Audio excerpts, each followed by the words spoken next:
Hi, everyone. I'm Kathy Evans. I'm the reference and archive librarian at Smith Library in Winchester, Virginia at Shenandoah University.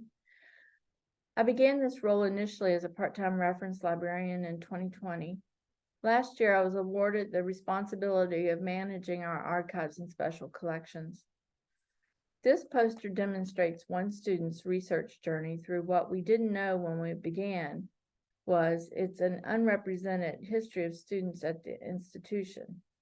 Based on the students' submitted questions, we looked at alumni reflections in student-run newspapers in an attempt to find an overall portrait of campus life, particularly campus culture surrounding integration and African American students. Surprisingly, we found little about campus culture in general and found nothing about African American students. I was lucky enough to work with a good student who was determined and patient. During our next appointments, I pulled president's papers and board of trustee minutes in an effort to find something to indicate there was at least a discussion surrounding integration and admittance of African American students. Again, we found little that expressed campus culture and nothing about the admittance of African American students. It was only by chance that I ran across a folder in a plethora of documents from a previous president. This event opened the gates.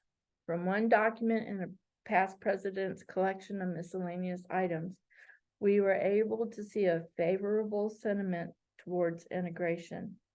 This led us to our church conference history, where a committee had been formed several years prior to the Civil Rights Act of '64, which encouraged the admission of all peoples, regardless of race.